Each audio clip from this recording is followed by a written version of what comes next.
Inilah pesan-pesan dari ulama karismatik Aceh Besar Walid Husaini yang meninggal pada hari Senin 20 Mei 2024 di Rumah Sakit Umum Zainal Abidin.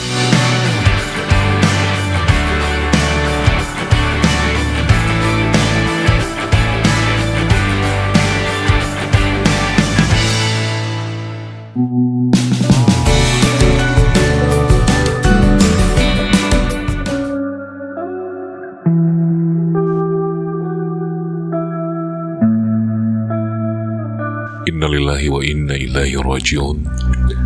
Semua yang bernyawa pasti akan kembali ke Allah.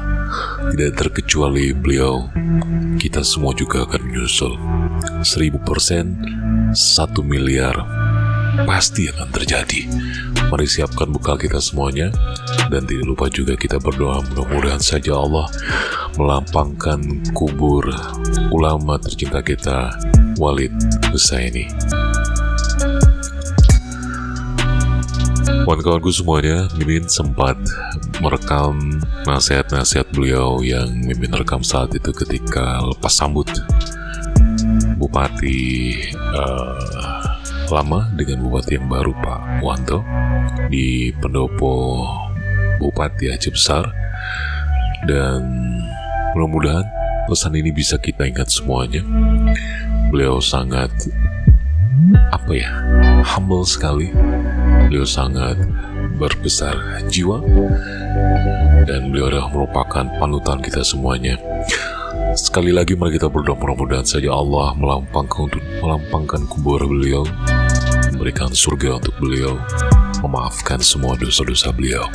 Inilah pesan-pesan yang Mimin sempat rekam dari Walid Husaini, ulama karismatik Aceh Besar.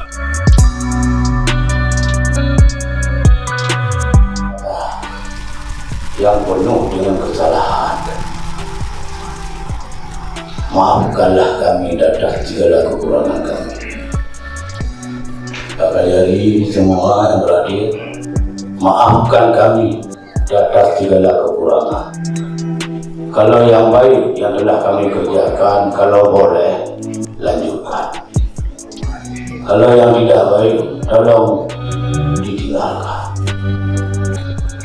Yang Pak video bagi netamu, yang hanagat, yang juk penyakit bagi lawan nebo, yang bagi lawan, yang baik untuk orang Aceh Besar, dalam kebukaan. Yang tidak baik untuk rakyat Aceh Besar, kadang-kadang menjadi racun apa yang tidak kami berikan, dalam tinggalkan. Kami ini bukan malaikat, malaikat maksud. Nabi maksud, orang tidak pernah berbuat dosa. Kalau kami ini yang penuh dengan dosa dan kesalahan, kita nggak mau. Sayyidina Umar bin Khattab, minyak lampu wajah yang terkait dengan darah dikembalikan. Kami dengan Pak Mawardi tidak mau, dengan sebab ini kami harus masuk neraka. Tidak mau, dengan sebab ini kami su'il khatimah. Sekarang yang kami kejar husnul khatimah. Dalam hal ini mohon maaf semuanya. Lebih sekali lagi mudah-mudahan saja pesan beliau kita bisa ingat semuanya. Dan mudah-mudahan saja almarhum yang juga adalah pimpinan daya Ruhul Fatayat Selimum, kiranya Allah menerima semua amalan beliau, insyaallah, amin. Maafkan kalau beliau ada salah. Mudah-mudahan semuanya kita bisa mengakhiri hidup kita semua ini dengan husnul khotimah, amin. Sampai jumpa di video-video berikutnya. Terima kasih banyak ya. Assalamualaikum warahmatullahi wabarakatuh.